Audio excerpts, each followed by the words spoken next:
Honorable Minister, Mr. President, members of the committee, distinguished guests. It is an honor to be invited to address such an influential business audience here today. Your federation, Mr. President, and your host of members play a most significant role in the industrial and economic development of India, both at state and at national level. It is a tribute to your energy and perspicacity that you have done this so successfully for so long. It is also, I suggest, a mark of the quality of democracy in this great country that the government listens to your advice, even if it does not always accept it. Disseminating information on current Indian problems and commenting on them from the practical standpoint of businessmen is part of your function. You do it extremely well, and it is not my intention this afternoon to trespass on your ground. You have been kind enough, Mr. President, to congratulate me on my silver jubilee and to remark on my contribution to various development activities, both social and economic. I greatly appreciate your compliments.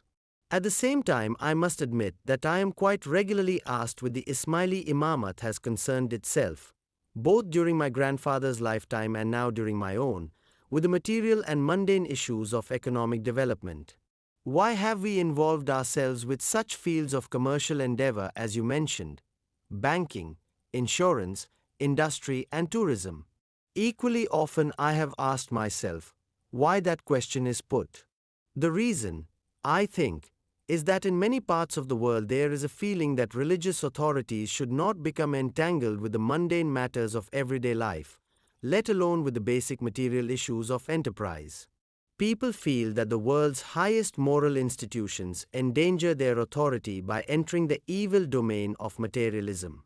Perhaps this perception stems partly from the strong Augustinian tradition of Christianity. But, in any case, whatever the cause, my grandfathers and my own understanding of Islam convinced us of a substantially different premise. He believed, as do I, that the correct interpretation of our office, and of the faith which guides it, is that man must not shy away from material endeavor in the name of his faith. On the contrary, he must be enterprising, contributing of his best to his family and the society in which he lives, so long as the content of his endeavor is within the terms of our social and moral conscience, and so long as the objectives of the enterprise are equally acceptable.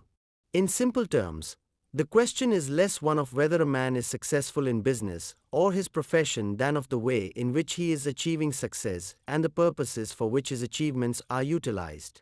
This, therefore, is the premise which has instigated my grandfather and I to become involved with issues of third world economic and social development, covering a wide range of endeavor, from the provision of health care and educational facilities to decent housing and employment.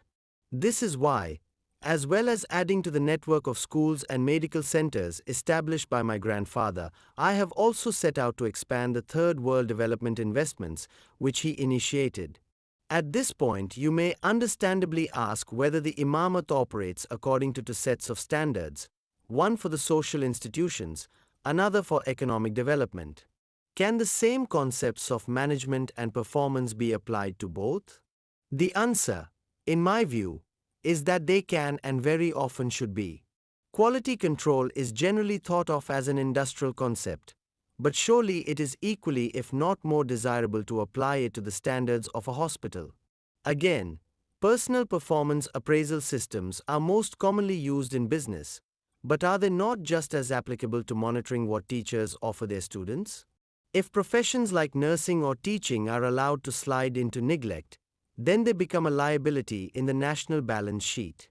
The Aga Khan Foundation's largest current project is the Aga Khan Hospital and Medical College in Karachi, which will become the Aga Khan University. Its first stage has been a nursing school, which by setting high standards of teaching has already had a significant effect on the social status, pay and morale of nurses in the rest of the country. Rural populations, if they are underpaid, undernourished, underemployed and socially disadvantaged, equally become a liability to the nation. This is why we are planning a rural support program to identify and promote income-generating opportunities for the poor in India's villages. The aim here again is to raise standards, in this case of rural productivity, so as to improve the quality of life of the people concerned. I believe that quality control is every bit as important to social institutions as it is in business. We can only achieve it by discarding the concepts of the past and introducing modern management methods, by monitoring results through proper reporting systems and establishing performance benchmarks. An inventory of someone else's activities is always boring. However, in order that you will understand the basis from which I draw my next conclusions, please bear with my giving a quick and perforce incomplete picture of some current undertakings in key sectors of our endeavor. The Aga Khan Health and Educational Network in Asia and Africa includes 200 healthcare units from major urban teaching hospitals to village dispensaries in the Himalayas. They treat more than 1.5 million outpatients every year. Our 300 educational establishments span the spectrum from pre-primary schools to the Aga Khan University, which has just admitted the first students to its Faculty of Health Sciences. At any given time, over 5,000 students are pursuing higher educational courses on Aga Khan scholarships. Where the foundation functions as the primary agency for these health and educational activities, our industrial promotion services are at present the agency of the Imamat's economic developments in the Third World. This promotional work has taken two forms: direct participation in projects and the co-sponsoring with other development agencies of specialized development vehicles.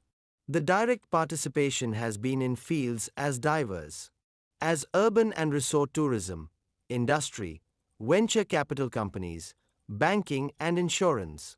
In the creation of new agencies, we have collaborated in promoting institutions as varied as a tourism development bank in Tunisia, a venture capital development company in Bangladesh, and the housing development finance company here in India. So, you may ask, what conclusions do I draw from all this? Have I learnt anything worth passing on to you from the range of social and economic projects with which the Imamat is concerned?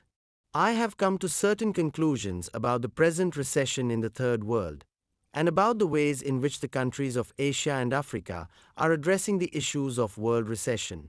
First, while each country seems to be responding individually to its own specific economic problems, there is a generally increasing premium being attached to the work of creative people and creative institutions in the Third World today.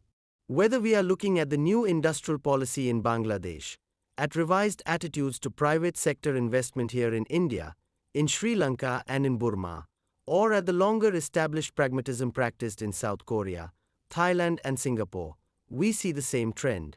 This is a trend to acknowledge, if sometimes only by implication, that it is of fundamental importance for the Third World to widen the spectrum of activity of creative enterprises and initiatives. Effective achievements in all fields of endeavor depend upon this approach, no matter whether it be in business, in healthcare, in education, or in government. Second, there is an increasing awareness of the importance of raising standards. A pragmatic view of the economic progress of a great country like India shows clearly that effort must focus on this.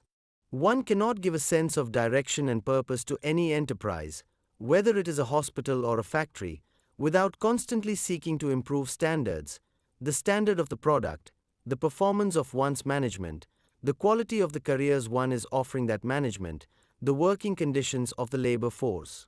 A proportion of one's profit or of one's subsidy must be reinvested to ensure this. If you lose sight of standards in the desire to maximize profit or reduce loss, you jeopardize the long-term future. In India, as in much of Asia, it is possible to produce industrial goods more cheaply than the industrialized nations of the West. Consequently, there is a tendency to imagine that qualitative improvement of the product is unnecessary. In my view, this is a most dangerous fallacy. Sooner or later, and with the recession it will probably be sooner, the industrialized nations' consumers will seek competitive quality as well as competitive prices. The Japanese have appreciated this. Their industries at first fought a price war with the manufacturer of the Western world. Now they have switched to fighting on the battleground of technological competence. Their success needs no underlining. Thirdly, The past 25 years have shown that the pace of development and efficiency have to improve in all sectors if developing countries are to make substantial progress.